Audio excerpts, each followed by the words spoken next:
I'm super excited for you to meet Jolie Pelds. She is the Director of STEM Innovation for the Science Center of Iowa. She's coming in the studio to talk about their new display coming in January, and it will be hands-on AI learning. And it is absolutely critical to get our kids exposed to this early. The things that the Science Center does to inspire kids to pursue careers in STEM is nothing short of amazing. And Jolie is a big part of that.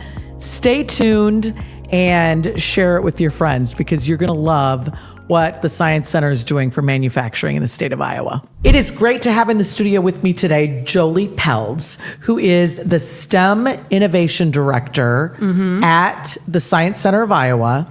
And you're going to tell us what you've got going on in the way of AI with kids. Yes, I know. We can't start soon enough. No. And so, Jolie, for those of you that don't know, should know your background and why these kids are so mesmerized by what you're teaching them. Well, we are the Science Center of Iowa, and so we are always working to serve the state and their needs and related to science and other STEM concepts.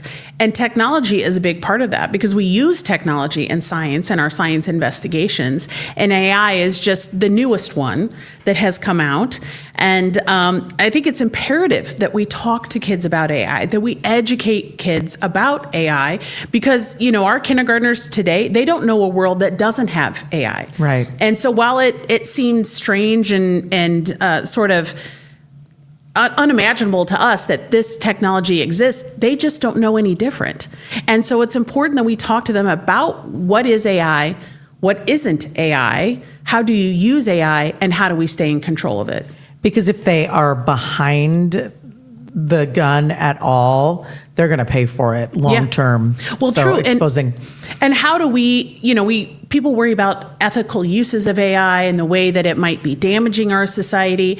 And we have to have good conversations about AI, and they have to understand how it works. So when you say, well, when you look up something on ChatGPT, it could be wrong, we can say that. But until they understand how LLMs work, they don't know that it could be wrong and why it's wrong and why we should check it. Explain to the audience, let's start with what is an LLM? So a large language model it's basically a system that is trained on human words, human text, human language. And then what it's able to do is through patterns, it can sort of replicate human-like text or images based on a prompt.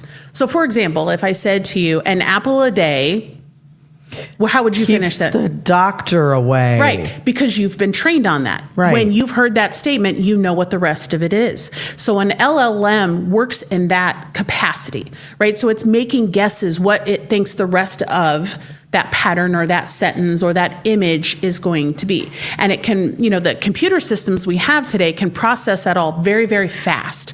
So it happens almost instantaneously that it's able to scour all of this data that it's been trained on and be able to compile it, put it together. And you could ask something like ChatGPT, what is this or why is this or give me examples.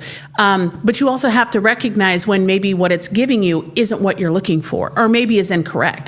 So how do I have a conversation back with it to say, tell me where you got that? What was the source? Can you give me other examples or try this instead? It's not just a one-time question. It's a conversation between you and, this system. So you've got a display that is coming in January that is going to help the kids more deeply understand AI, correct? Yes. So we will be hosting an exhibition, a traveling exhibition, and it's called AI, Your Mind and the Machine. And it will be here on Saturday, January 17th, and we'll have it through the end of April.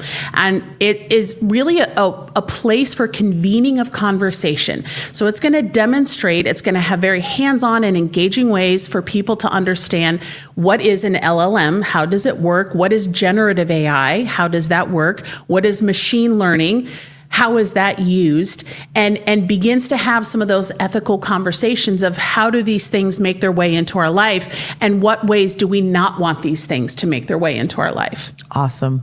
Is there a target age for this display, or? The exhibit is really meant for, I would say, students 3rd grade and above. Okay. But what we have been doing for the last year and a half is creating all kinds of programming for all ages related to AI, even preschoolers. So we do a program in the fall and the spring called Pint Size Science, and it is for children ages 3 to 5, and we will be doing a special version of that specifically on AI.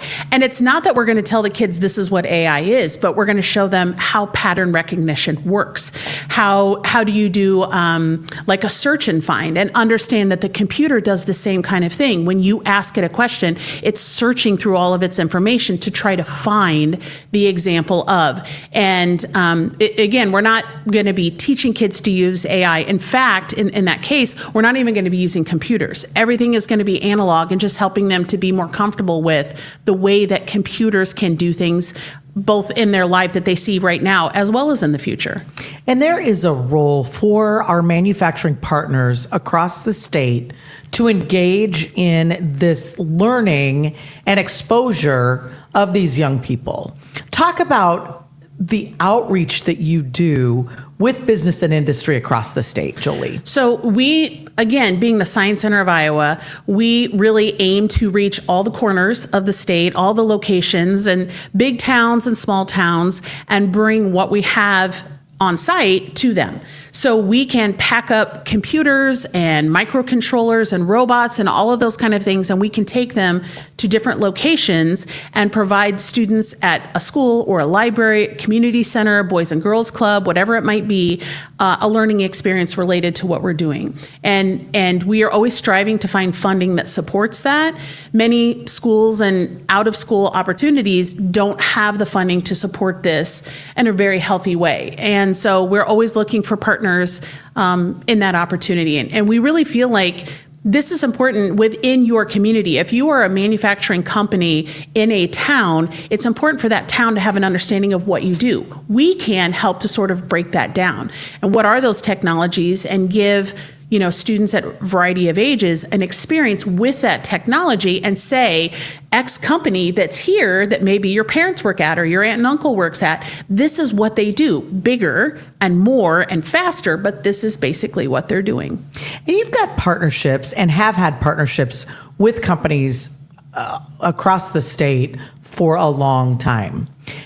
In a perfect world, what would that look like if a company came to you and said, we'd love to partner, and I want to expose the kids in my community to the work we do, but also apply the science within the Science Center to that work? Mm-hmm.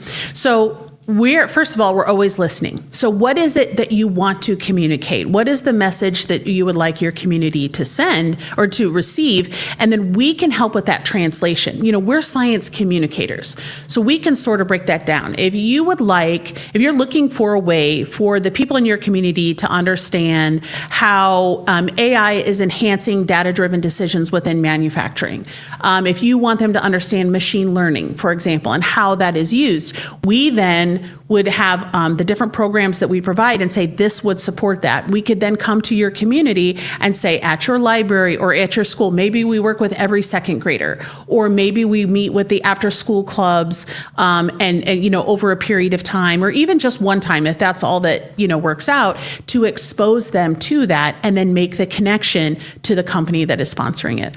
We talk a lot about the coming workforce crisis, that silver tsunami that is coming in 2030.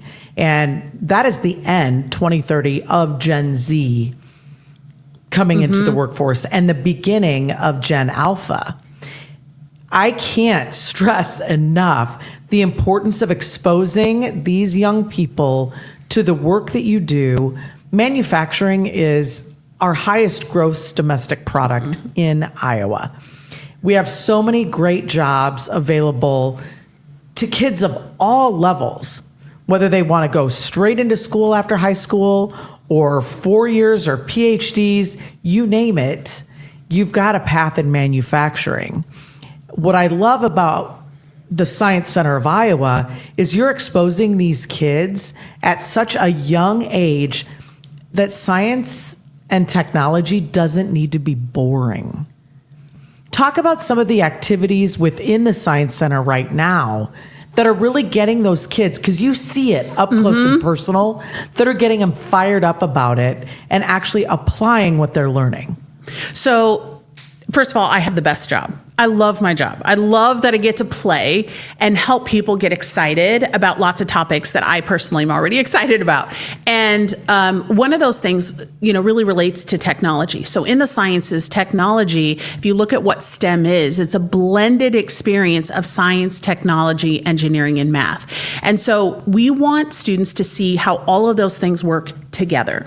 So for example, we might use a robot that we have that's really an early childhood robot, and it's coded by reading different colors. There's different kinds of mats. The mats have different colors, and the color responds to a way that robot is going to move. Wow. And so they code by putting these mats in an order on the table or on the floor. And what's fascinating is we've done this even with kids as young as a year and a half, that they can understand that there's a color and that green means the robot's going to go and red means that the robot's going to stop. So they become empowered in their thinking that there is a way that I can make this robot do a particular thing, what I envision for it to do. Or I put a challenge out there and say, can I get this robot to go to that table, around the leg of the table, and then come back to me? And they look at the colors and they say, how do I code for that? That is not scary. Wow. That's not scary to them at all because it's play. It's fun and it's engaging. And that's what we're trying to help people to see. And even though it's meant for younger kids, middle school kids love that robot. They want to play with that. And then they'll say, well, but this robot can't do this or it can't do this. And I say, I hear what you're saying. You're saying you would like it to be able to have this attribute, or maybe you would allow it, or you would like it to do this particular thing. This next robot that I have has that capability. And we go through sort of a progression. And so the next robot actually has a way that you can add an implement to it. So you could say the standard robot does this, but if you add something to it, now it can scoop, now it can push, now it can draw, now it can lift. And it's a mentality that they feel empowered of. That's the kind of experience that we're trying to create.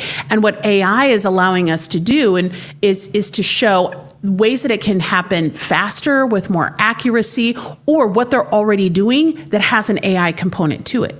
Because a big part of what we want people to understand is AI is already here. It's already in your phone.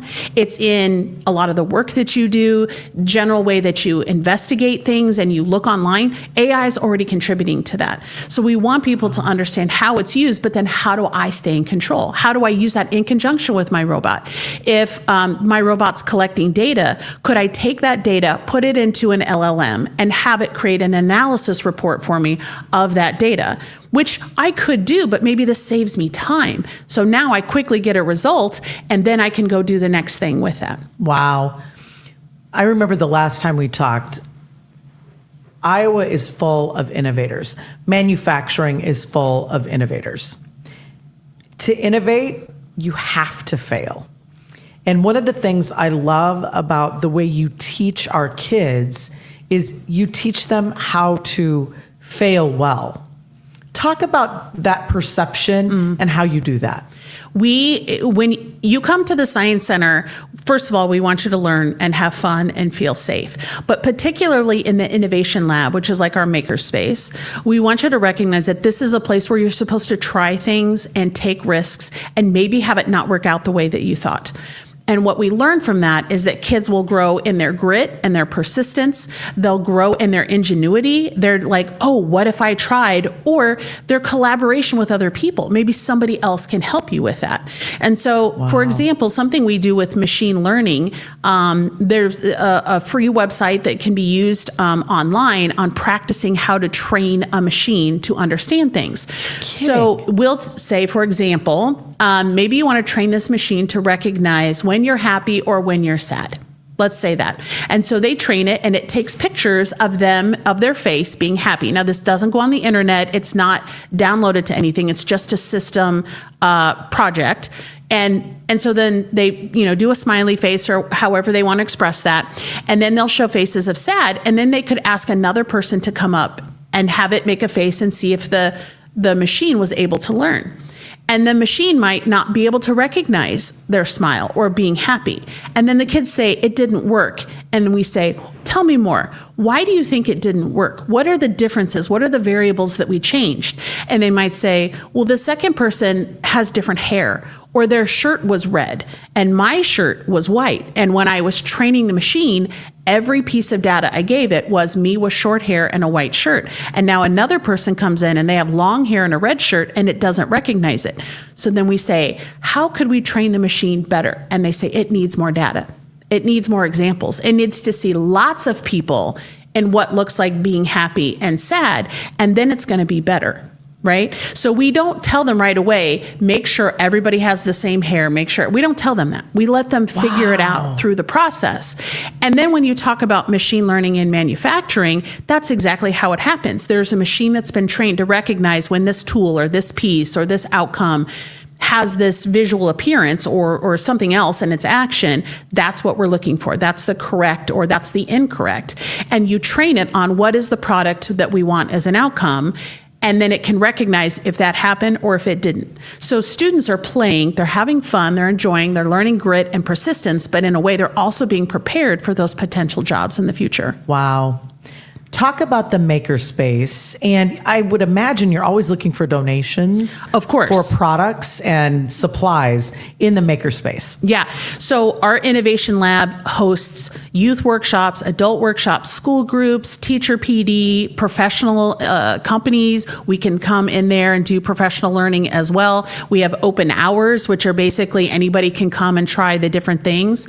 But we love to be on the sort of the edge of the new thing. So if a company was saying, we are really doing a lot with cybersecurity, maybe there's a donation or an opportunity for our staff to be trained on cybersecurity or to understand some of the pieces or components that they use. And then we can highlight that in the lab and show people, this company shared this piece of equipment with us, and we want to tell you more about how this is used to protect you.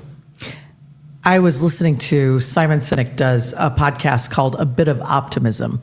And I was listening to his podcast that was released last week. He talked about, he had a guest on who is a comedian, but a sciencey nerd.